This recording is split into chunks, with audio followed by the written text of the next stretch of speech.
Hello everyone, my name is Ankit Verma और आप देख रहे हैं मेरा चैनल इंजीनियरिंग ट्यूटर। काफ़ी दिनों बाद हमने एक लेक्चर स्टार्ट कर रहे हैं इंजीनियरिंग मैथमेटिक्स के ऊपर। लेक्चर नंबर 5 रहेगा ये। 4 लेक्चर मैं पहले करा चुका हूँ और ये जो लेक्चर रहेगा मैं कॉम्प्लेक्स एनालिसिस, जो कॉम्प्लेक्स इंटीग्रेशन, कॉम्प्लेक्स डिफरेंशिएशन है उसके जो मैथमेटिक्स, इंजीनियरिंग मैथमेटिक्स का बहुत शानदार टॉपिक है सभी एग्ज़ाम्स के लिए जिसमें इंजीनियरिंग मैथमेटिक्स पूछा जाता है, या सेमेस्टर एग्ज़ाम्स के लिए भी बहुत ही ख़ास टॉपिक है। तो मैं कुछ कुछ अच्छे लेवल की प्रॉब्लम्स यहाँ पर कराने वाला हूँ।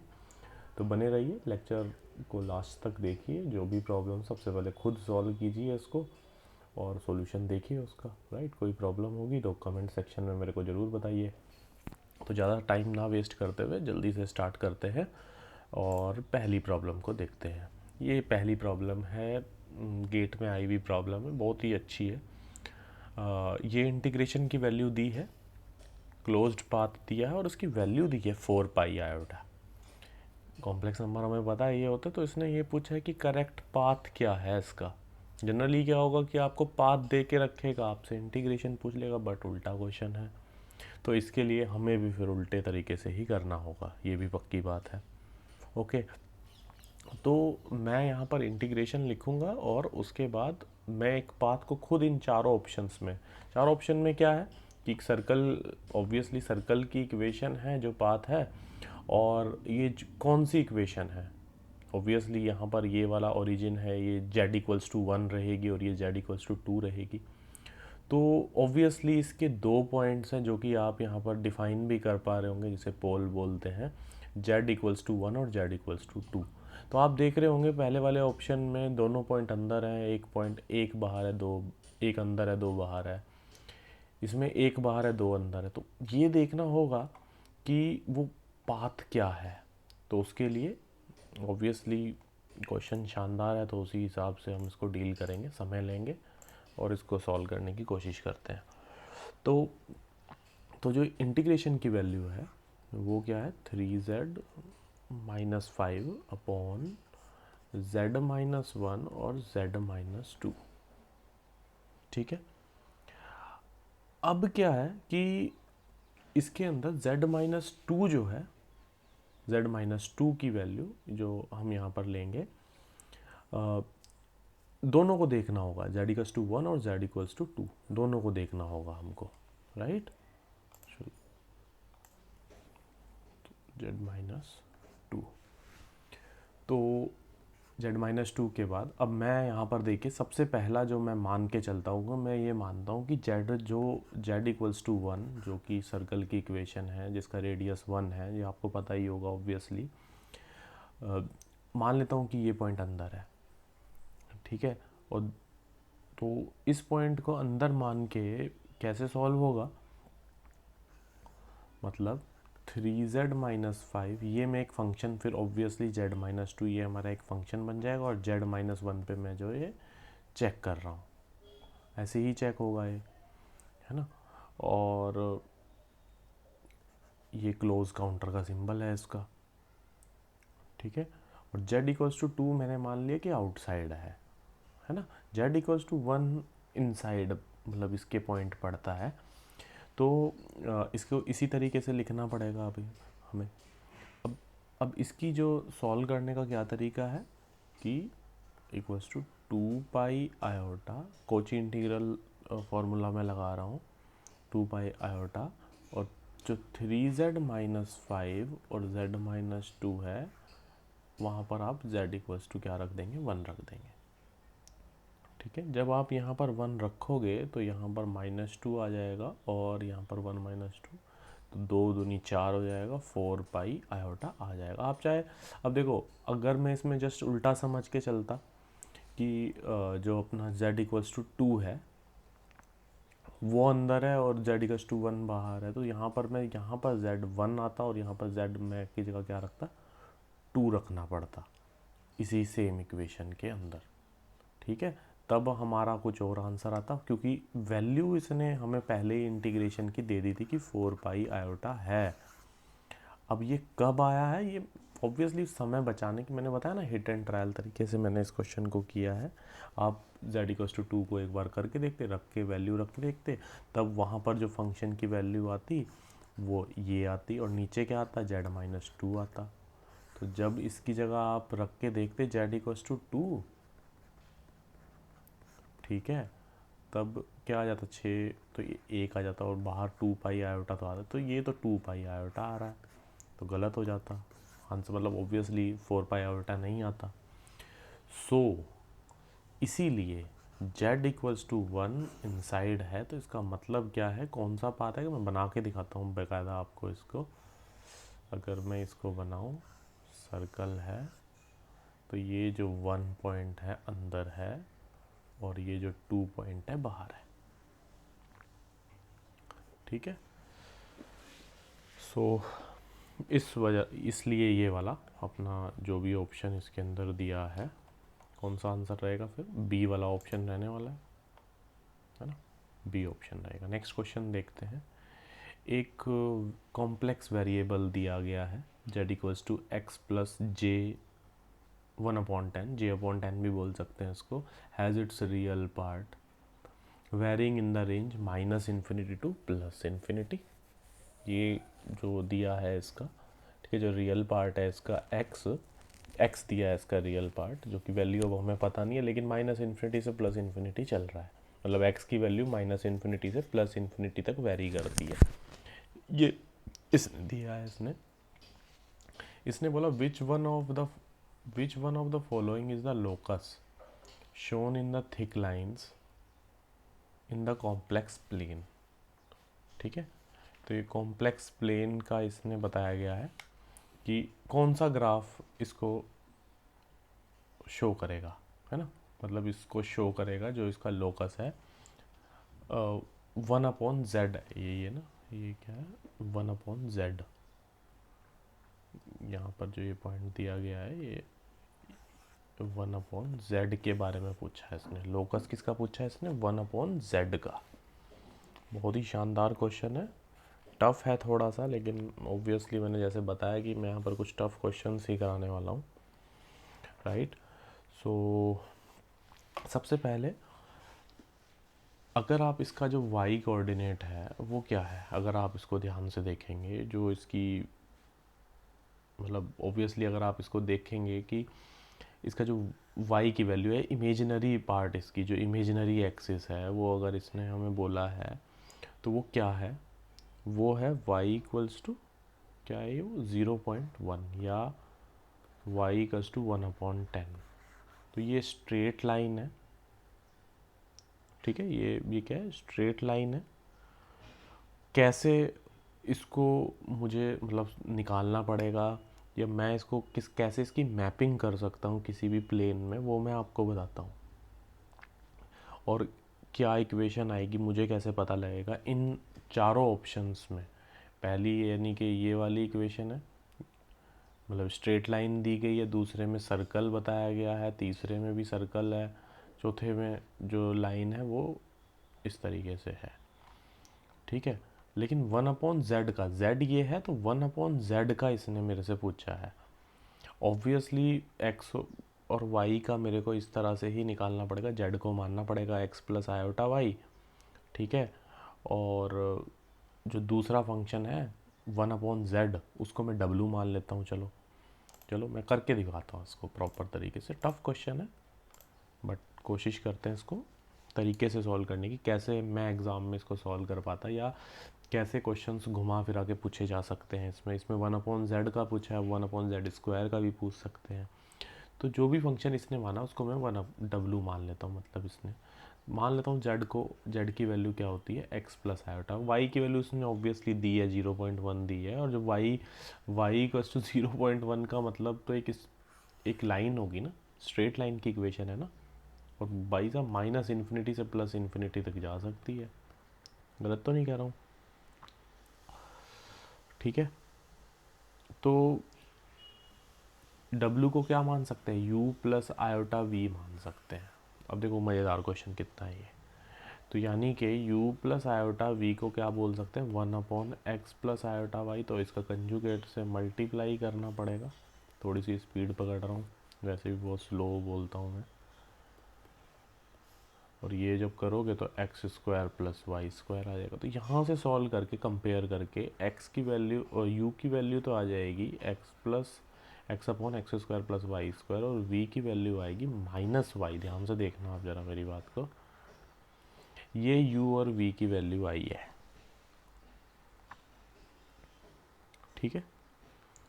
तो अब क्या है कि हमने इन ये जो चार ऑप्शंस हैं इनमें से देखना है कि कौन सी इक्वेशन रहेगी। सबसे पहली बात तो ये किसकी इक्वेशन बन रही है, ये सर्कल की इक्वेशन बन रही है।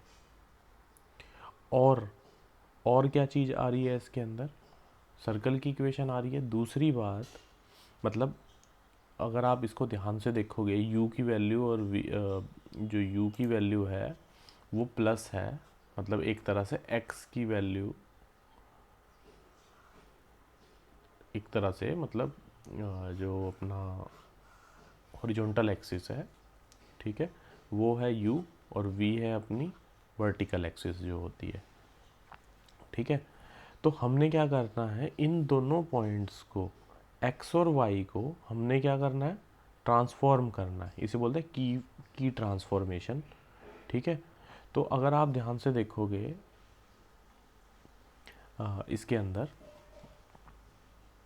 तो क्या पता लगा इस बात से, जो हमारा ये वाली एक्सिस है ये तो पॉजिटिव है, लेकिन जो v वाली है वो नेगेटिव है, और सर्कल की इक्वेशन है। अगर आप इन ऑप्शंस में देखोगे, इन ऑप्शंस में सर्कल की इक्वेशन तो दो हैं, बट ये वाली जो इक्वेशन है, क्योंकि जो y की वैल्यू है वो नेगेटिव है इसके अंदर, है ना, और ये वाली वैल्यू रहेगी, इसलिए बी ऑप्शन अपना रहेगा।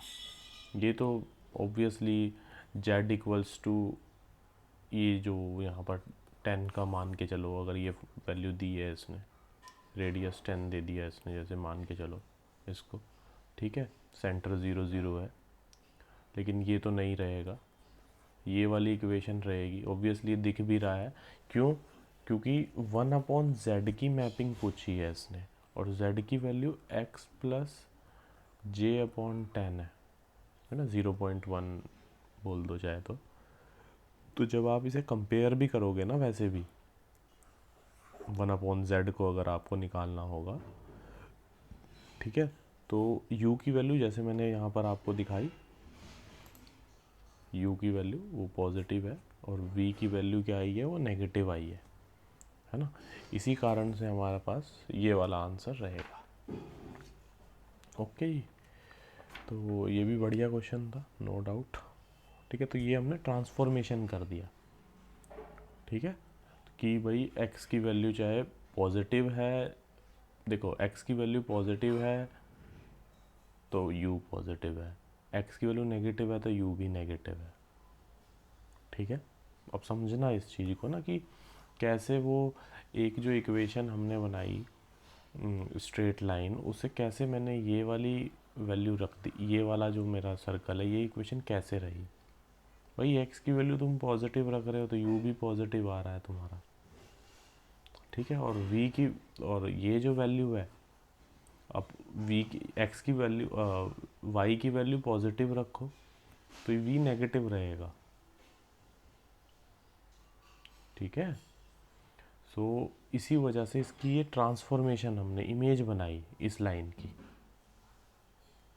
आई थिंक आपको समझ में आ गई होगी बात, एक तरह से इसको ट्रांसफॉर्मेशन या मैपिंग बोलते हैं, ठीक है। थोड़ा सा अलग सा क्वेश्चन था, तो इस कारण से ये वाला आंसर इसमें रहेगा, राइट। नेक्स्ट क्वेश्चन की तरफ चलते हैं।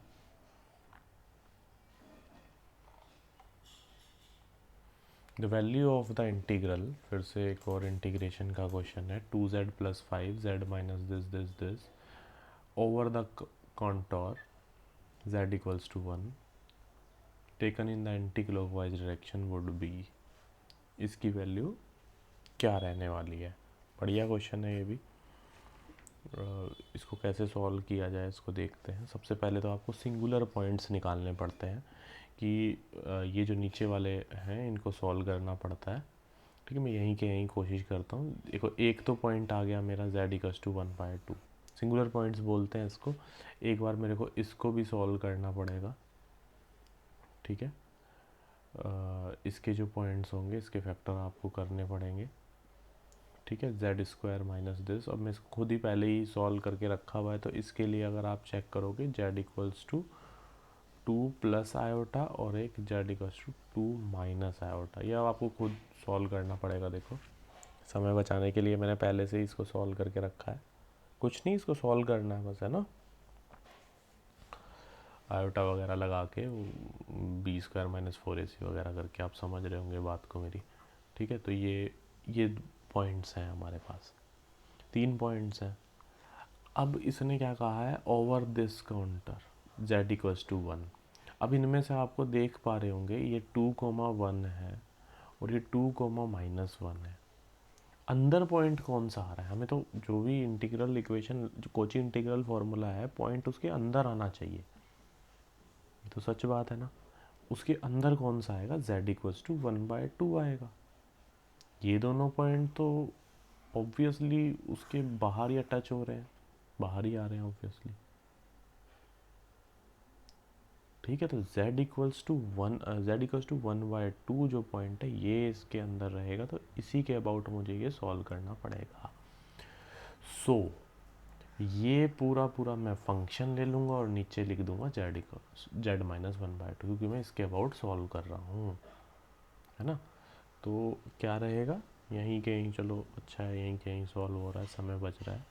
तो जो फंक्शन मैं लूँगा 2z plus 1 upon Z square minus 4z plus 5 और नीचे z माइनस 1/2, सही है ना। तो इसकी वैल्यू क्या होगी, 2 पाई आयोटा और 2z प्लस 1 अपॉन जेड। बहुत आसान है, बस यही ढूंढना होता है इसके अंदर। z की जगह 1/2 रख दोगे, जब यहाँ पर 1/2 रख दोगे तो अच्छा ये यहाँ पर 5 है, सॉरी, ठीक है। तो ऊपर 6 आ जाएगा, नीचे सॉल्व करोगे तो ये ओवरऑल आंसर जो है इसमें अंदर दिया है 48, चेक कर लेना। 48 पाई आयोटा अपॉन 13 आएगा, 48 पाई आयोटा अपॉन 13। बात समझ गए होंगे। सबसे पहले तो आपके पास कोई भी ऐसा क्वेश्चन आएगा तो उसके सिंगुलर पॉइंट्स निकालो, ठीक है, और उस पर चेक करो। अब क्लियर, 3 अच्छे क्वेश्चन हमने कर लिए हैं। ये the value of the integral of the complex function, ये भी उसी टाइप से का क्वेश्चन है। इसमें भी मतलब s का फंक्शन है ये, तो इसमें 2 पॉइंट्स अब आप देख रहे होंगे, s इक्वल्स टू 1 पे -1, सॉरी, s इक्वल्स टू -2। 2 ऐसे पॉइंट्स हैं जहाँ पर ये सिंगुलर हो सकता है। तो लेकिन इसने, जैसे कि आप देख रहे होंगे, s इक्वल्स टू 3 और ये मोड में दिया है, तो ऑब्वियसली अब आप समझ रहे होंगे मोड में तो कोई दिक्कत नहीं है। देखो बहुत आसान तरीके से बताता हूँ, छोड़ो इसको। देखो s इक्वल्स टू 3 कैसा सर्कल बनाओगे यार, इसको z की तरह, कॉम्प्लेक्स की तरह मान के चलो, तो घबराने की ज़रूरत नहीं है। मतलब ऐसा सर्कल जिसका रेडियस 3 है ना, ओरिजिन 0 0 है, ऐसा ही रहेगा ना।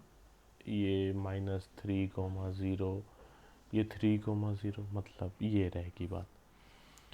जो ये फंक्शन, अच्छा सबसे पहले तो इसका वो कर लो, पार्शियल फ्रैक्शन कर लेते हैं इसका।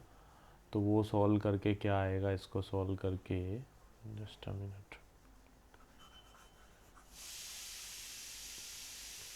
इसको सॉल्व करके पार्शियल फ्रैक्शन करना पड़ेगा ऑब्वियसली। अब आपको भी ये पता ही होगा, a upon s plus 1 upon b plus s plus 2, a s plus 2 plus b s plus 1, है ना, इक्वल्स टू 3s माइनस 4। अब वैल्यूज़ रख के रखनी होती, -2 रखोगे तो a और b की वैल्यू आ जाएगी, ठीक है। a की वैल्यू -7 और b की वैल्यू 10 आएगी। ये सब समय बचाने के लिए पहले ही सब कुछ करके रखता हूँ मैं। तो -7 upon s plus 1 plus 10 upon s। अब होगा ये सॉल्व, क्वेश्चन सॉल्व असल मायनों में, तो जो ये फंक्शन है, समझ रहे हो ना। वैसे थोड़ा हो जाता है क्योंकि अब एक ही अलग क्वेश्चन बन गया, एक ही अलग क्वेश्चन बन गया, और कुछ भी नहीं रह गया इसमें। सबसे पहले देखो इसको सॉल्व करने के लिए जो सिंगुलर पॉइंट है एस इक्वल्स टू -1 आएगा, ऑब्वियसली यहीं आएगा, यहाँ आएगा -1, अंदर है इसके। सही है ये तो, चलो अच्छा हो गया, अभी सॉल्व हो जाएगा 2 मिनट के अंदर, देखना जरा अभी। और एस इक्वल्स टू -2 वो भी इधर है, दोनों पॉइंट इसके अंदर हैं, जो दोनों पोल्स हैं, एग्जैक्ट टेक्निकल भाषा में बताऊँ, इनक्लोज्ड है। सो इनक्लोज्ड हैं तो क्या करोगे, क्या करना होगा, -7 तो ऐसे ही रखो, 1/s+1 या 1/z+1 जो तुम्हारा मन करे। इसके अंदर अब आपको सॉल्व क्या करना होगा, क्योंकि आप इसी के अबाउट निकाल रहे हो, ये पॉइंट इसके अंदर है, तो 2π आयोटा, और तो कुछ लिखने की ज़रूरत ही नहीं पड़ेगी, 1/s+1 इसकी जगह तो आप, इसी की जगह तो 2π आयोटा लिखा है ना। बात समझ रहे होंगे, अगर आपने किया होगा तो समझ गए होंगे मेरी बात को। अगर डाउट है, अगर आपको दोबारा से सीखना है तो ज़रूर कमेंट करके बताना। तो -7 इंटू 2π आयोटा प्लस 10 इंटू -2 भी इसके अंदर ही पड़ता है, तो 2π आयोटा, तो 20 और 6π आयोटा। जे लिखा है, आयोटा लिखा है, जो मन करे लिखो, कोई दिक्कत नहीं, 6 आंसर आ जाएगा। कंसेप्ट समझ गए होंगे। मैं अब ऐसे 25 क्वेश्चन बना दूंगा, आप भी बना दोगे, यहाँ पर एक और बना दोगे, एक और वैल्यू लिख सकते हो, थोड़ा सा और इसको भगा सकते हो, तो उनको इसी तरीके से सॉल्व करना पड़ेगा। अब आपको जो पॉइंट अंदर है, जो बाहर है वो नहीं सॉल्व होगा इससे, है ना, उसके अंदर आना चाहिए। बढ़िया है। कंसीडर द, अब एक और क्वेश्चन है, एक कॉम्प्लेक्स इक्वेशन है, इसने इसको दिया है in the plane x y, the minimum distance from the origin. मज़ेदार क्वेश्चन है, नो डाउट। सबसे पहले तो एक बात देखो कि इसका सेंटर क्या रहेगा। सेंटर अगर आपको, अगर इसमें थोड़ी बहुत ही अकल है सॉल्व करने की, तो इसका जो z minus z0 equals to a है, अगर उस इक्वेशन से मैं इसको कंपेयर करूँ, z0 को माइनस अगर इसका बाहर लूँ, तो इसके जो सेंटर है वो 5,5 है, और जो रेडियस है वो 2 है।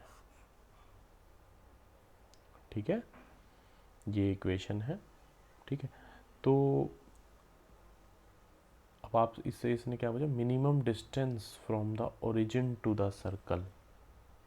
ओरिजिन, मिनिमम डिस्टेंस निकालना है ओरिजिन से सर्कल का, वो क्या होता है, वो रेडियस ही तो होता है। ठीक है, मिनिमम समझ रहे हो, तो वो रेडियस ही होता है, मतलब रेडियस इन द सेंस कि, अभी देखना ज़रा मैं क्या चीज़ बोल रहा हूँ, अभी समझाता हूँ ज़रा इसमें आपको मैं।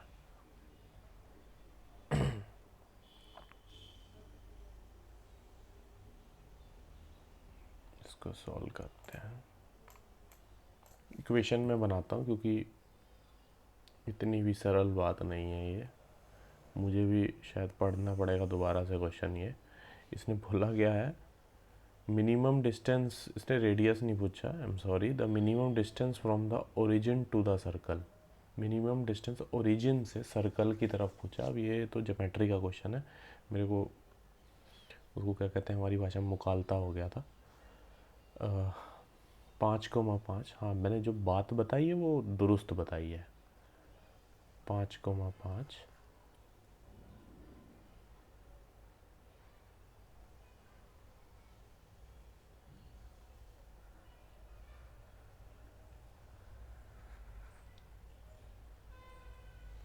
राइट।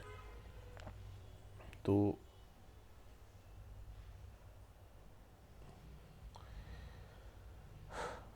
ठीक है, सेंटर इसका ये पॉइंट मैं बी मान लेता हूँ, इसको ए मान लेता हूँ। तो ऑब्वियसली इसने पता क्या कहा हमसे, इसने कहा ये ओ है, तो इसने मेरे से पता क्या पूछा है, इसने मेरे से ओ ए पूछा है यार। तो ये वैल्यू क्या होगी, O B minus A B. Question बढ़िया है। इसने क्या बोला है, क्वेश्चन को ध्यान से पढ़ो, minimum distance from origin to the circle, देखो मैं बहुत ज़्यादा हिट एंड ट्रायल से करा रहा हूँ क्वेश्चन ना, बहुत बिना किसी फॉर्मूले ज़्यादा लगाए हुए। तो ये वैल्यू पूछिए, तो सबसे पहले ए ओ बी की वैल्यू क्या आएगी, ये 5 है, ये 5 है, तो ये 5√2 है, सिंपल ज्योमेट्री, और ये इसका रेडियस है 2। तो आंसर क्या आ जाएगा, 5√2 में से 2 घटाओ ये मिनिमम डिस्टेंस। चेक कर लेते हैं ऑप्शन है क्या कोई, अरे पहला ही है यार, ग्रेट। 2 ऑप्शन लिखे नहीं है लेकिन यही रहेगा, ठीक है। तो 5 बहुत ही अच्छे क्वेश्चंस मैंने कराए हैं। एक क्वेश्चन जो मैपिंग वाला है वो मैकेनिकल वालों के शायद कोर्स में इतना इम्पोर्टेंट नहीं है वो, बाकी लेकिन क्वेश्चंस आपसे सभी पूछे जा सकते हैं। सेमेस्टर एग्ज़ाम्स के लिए भी ये लेक्चर बहुत इम्पॉर्टेंट है, सभी ट्रेड्स के लिए इम्पॉर्टेंट है। सो कोशिश करूँगा मैं कि मैक्सिमम क्वेश्चंस कराए जाएं, प्रैक्टिस हो आप सबकी, ये क्वेश्चंस एटलीस्ट क्वेश्चंस की प्रैक्टिस हो, वही अच्छा है। सो नेक्स्ट लेक्चर में मिलते हैं, धन्यवाद।